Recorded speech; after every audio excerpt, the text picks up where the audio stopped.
What is Ivan? This is part 2 of the Akashic Design. As a zero, there's still a lot of energies that you're clearing with them. A lot of conflict with the families of other zeros like them. Yeah, they've just been kind of as you probably know, they attack each other, to cause each other difficulties. So, well, there's competition between them all. So they're all kind of constantly, just there's a lot of mental, strain there. And you probably feel some of that to a certain level. When you say you came here to clear a lot of it, there's been a lot of competition between them. So they're always sabotaging each other's energies. And, not that you do it because you get attacked yourself and you get kind of tired of it. So, fight fire with fire type of situation. You're also just doing a lot of inner healing coming to this world about clearing out self doubt. And yeah, you also have many children. Oh, yeah, we mentioned that yesterday. Yeah, some of your kids attacked you in a past life. So still dealing with their ordeals with you. Well, they're trying to compete with you, trying to beat you. So trying to even turn your girlfriends or their mothers against you. And that's been kind of I imagine you feel some of that. It's kind of a heavy energy. And yes, you have a loving father energy, but there are others that are trying to get to your mental state and just drain you. Well, you have kids that sometimes trying to beat you. And you've had a lot of times where you caused, you know, stress to your own parents, but not like that. I mean, you can say one of your lifetimes you felt one of your one of your dads, betrayed you, and so you got kind of bitter about it. So, but nothing, even felt neglected too. So, also you're very connected to the fox. So some of that might start to, like the zeros and the foxes connect to each other pretty strongly. And they're intermingling with each other. They're sometimes fighting each other. There's a lot of tension between each other at times. So, and you're doing a lot of, like I say, clearing of that. Yeah, I mean, the fox is a positive energy overall. It doesn't always feel that way. And there's a lot of, tension. Once again, competition you feel from them. And so you're doing a lot of, inner, you know, cleansing, you could say, because you get astrally attacked by these beings. Even the other zeros, yeah, like you've had brothers that came after you in previous lifetimes, once again competing, even try to take your girlfriends away, trying to mimic your energy, pretend they're you, or just say they're better than you. And so, yeah, that caused a lot of friction, so you're doing a lot of clearing on that level. So, and eventually those memories will come back to you.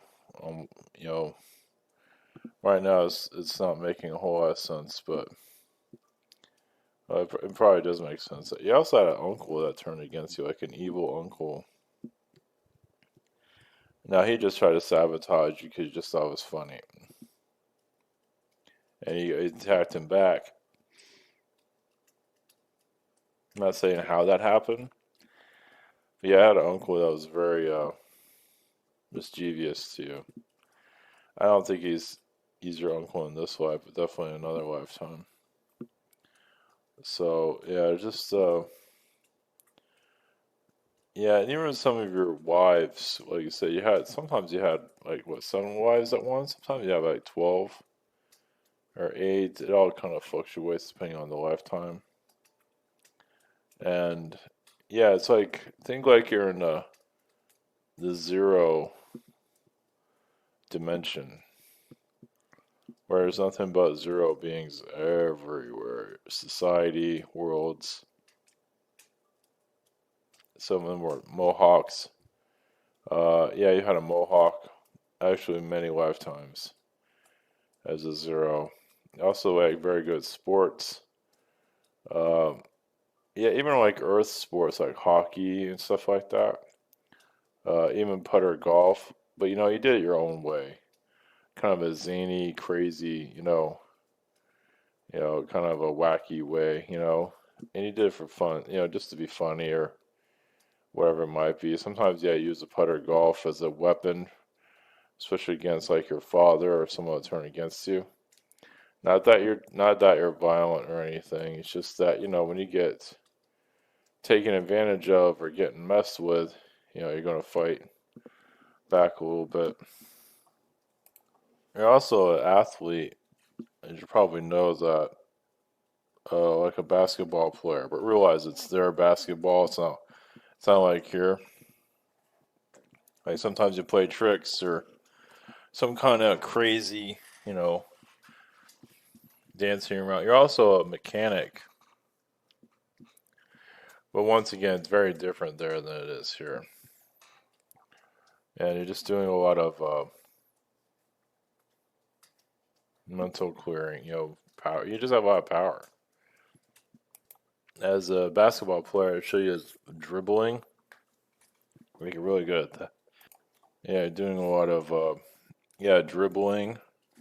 Like you're a all-star dribbler. I know it sounds funny. To show you as an auto mechanic too. Obviously, it's in a different realm. Sometimes you put oranges in someone's car or ketchup, something like that. You just have your own methods of doing things. Um, the Star of David, of course, it has different meanings, but the Star of David comes up. Like it might come up as a symbol. Like that's in your home planet also. Like that's a symbol on your world. There's also a lot of let's see. You're also an astronaut, but once again, you're not your normal astronaut. You actually had your kid. Some of your kids were born in space, and you kept them there. Created his whole little town civilization for them to grow up in. Of course, it goes to other. It also can go to other worlds, and where they can visit other places. Beings can come to your, place.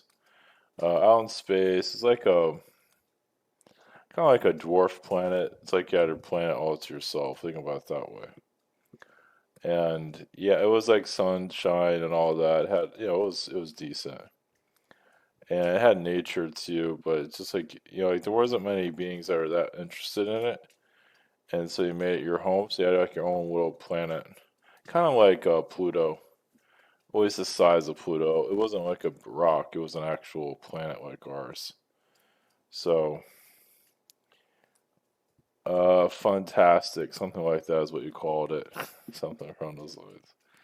Like I said, you had a wife or wives, but one wife was like a cook, and yeah, there's like one that was very connected to you. I get the name, yeah, Matilda.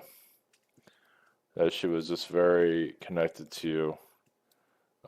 Yeah, call it kind of beat you up sometimes. Well, not in a negative, not in a violent way, but let's say a practical joker. Let's put it that way. And she was like a kind of a bluish pink energy. And she was always, it's like your number one girl.